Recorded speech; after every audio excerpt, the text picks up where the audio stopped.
Hey everybody, I just wanted to go ahead and do another video. I think it's also important. Uh, I kind of stress a lot of economics because it is really important for people to understand how money works, so that if and when things do happen in the marketplace, they know what to do about it. Let's say if the stock market goes down, or there's a financial mess of some kind, that people have a proper understanding of what's actually going on. That way they know. See, if you don't know how money works and you don't know how the stock market works and you don't know why different things work the way they do, if something breaks down in the system, it's virtually impossible for a large number of people who are uneducated about this stuff to be able to figure out who's the fault for it. That's the reason why the banks got away with the robbery that took place under Obama in 2009. It was basically a robbery. The same thing with the TARP bailouts. People didn't understand what was going on. I mean, I partially didn't understand what was going on. It was only after, it happened, and through research and studying what happened and why, what happened and why it happened, that you can, get an understanding sometimes.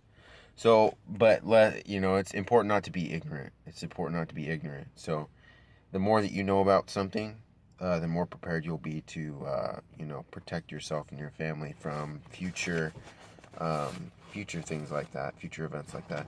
Anyways, so I went ahead and wrote up some stuff on the importance of good economics, because a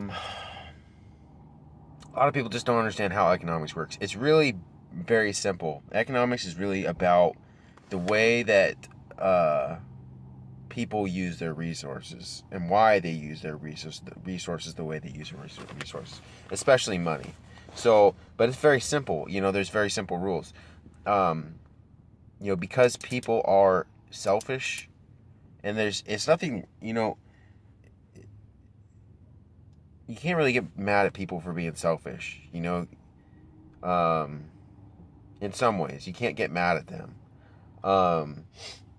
Because that's just the way people are here. But, because people are selfish, people act in certain ways. Basically, essentially, people are very predictable. Because people are selfish, they're predictable.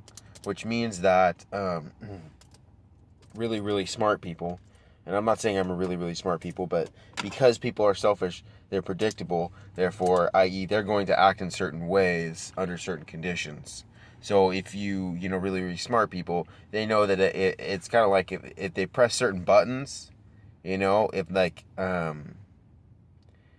they can basically kind of control the way people react, just based on market research, based on a study of people's intelligence, different things. People can, it's almost like press different buttons and get people to respond in different ways.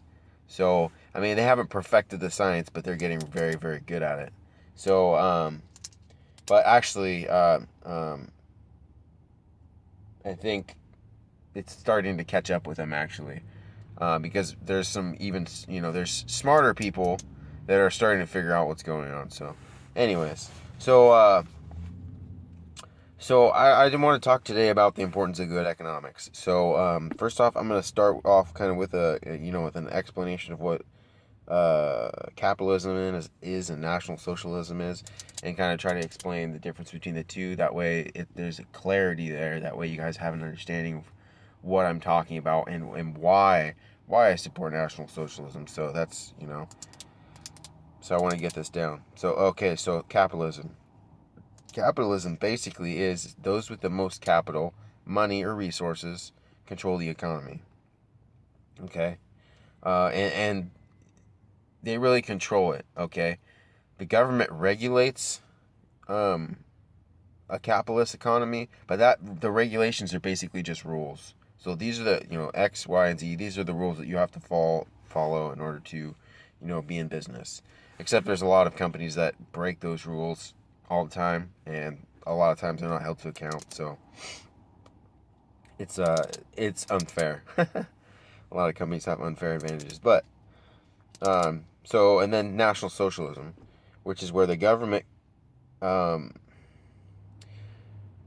not all the way controls the economy, but controls more of it than in capitalism. See, the difference between National Socialism and capitalism is the government actually is involved in the economy, in making decisions about the economy, in making so in capitalism, the government is non-involved, whereas in actuality, the only involvement that they have and make is that they set rules and boundaries that companies have to abide by in the economy. Whereas National Socialism is that government is taking an active role in promoting certain policies in the economy. That's really the only difference. And it's the same thing in National Socialism. National Socialism, they set the rules also, but it's different because National Socialism actually is proactive in the economy, which is actually, it's very good for people. It's very, very good for people. I mean, it's really, if you really study enough, you'll find out just what the benefits are for National Socialism. It'll blow your mind. So, but anyways, so this one question kind of came to my mind as soon as I started, thinking about this, and I want to make this real clear. Okay, so let's just say, so in capitalism, so who controls the most capital? Banks. Okay, banks control the most capital in capitalism. Okay, just because that's where all the money ends up. It's where all the gold pretty much ends up. It's in banks. Okay, so they're the ones that pretty much have the dominant say in what happens in an economy. It just is the way it is. It's just the way it works. But because capitalism is let go by the government essentially, and they're they only regulate the economy, the rules of the economy. Who's accountable to the people in a capitalist economy? Well, because the government says they're letting go and they're only making the rules. It's the banks. But are the banks elected representatives? They're unaccountable. They're totally unaccountable. I mean, you could look at the videotapes of Jason Chaffetz, congressperson, basically grilling this lady from the Federal Reserve. She doesn't have to answer a damn question. The reason why is because they're not accountable. The Federal Reserve, although it's a bank in the United States, it's a private bank. They're not accountable to the government. And the reason why that is because there was a meeting basically in 1913 between a bunch of big bankers, and basically they got together and they said, this is what we're gonna do. We're gonna basically start control of Federal Reserve, start up the Federal Reserve, and that's when it started. That's when all the shit started going downhill for us Americans. Because up until that time, Americans weren't taxed. Or not taxed as nearly as badly. There was no income tax until that point.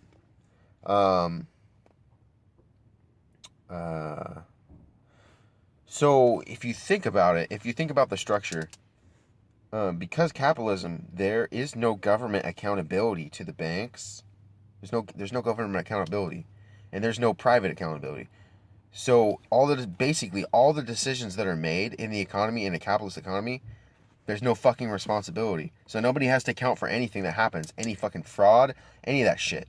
Yeah, just basically, there's no fucking accountability because they don't have to answer to anyone because it's a private fucking bank. And now, if you have a massive money laundering operation, you have all this and that, every once in a while you'll get somebody out there who basically is a whistleblower and who basically has the government come in and shut it down. But that's 1 in 10. 1 in 10. Okay? So that's how bad this is. But that's why National Socialism is so important, because nobody is fucking keeping the banks accountable in this country. Nobody. They know, because they got fucking dirt on all our politicians. They fucking know the minute that they open their mouths about the banks, they're fucking done. They know it. That's why they don't say nothing about it. So that's why in National Socialism, it's important for the government to have a say in what happens in the economy, and ultimately to be accountable for the economy, because somebody has to be freaking accountable for the economy. Somebody has to be accountable. Okay? It's like the military. I mean, in the military, everyone is accountable for everything. Okay? But when you get into politics, you divorce politics. You get into politics here in America. Fucking politicians, they're not fucking responsible for anything. And you know why? It's because there's no fucking hierarchy. There's not a fucking hierarchy. There's no structure of command. Okay? And there's no hierarchy. And when there's no hierarchy, there's no responsibility.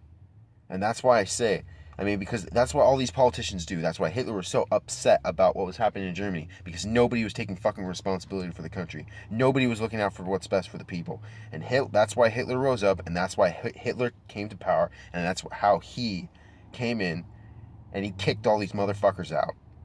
That's what happened. And that's why fucking history has been written the way it has, because they fucking hate him. But he did the right thing. He took care of his people. Anyways, somebody has to be fucking accountable for the economy.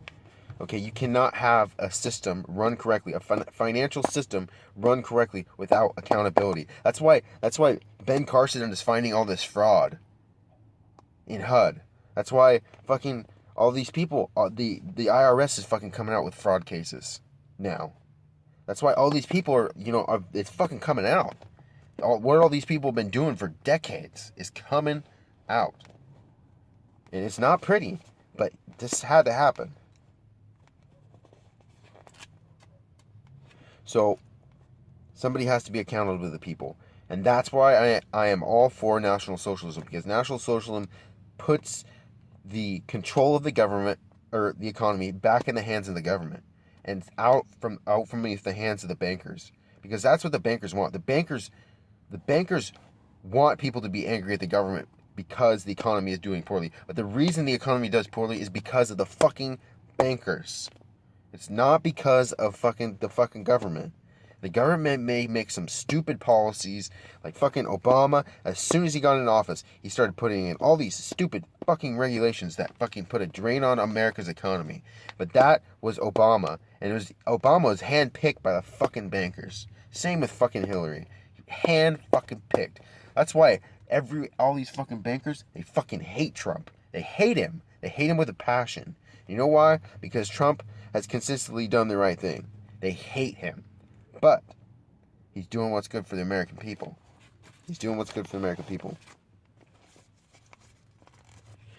So National Socialism, really only difference between National Socialism and capitalism is that government in National Socialism, they take responsibility for the economy, and they actually do what's in the best interest of their own people. They use the banks to the benefit of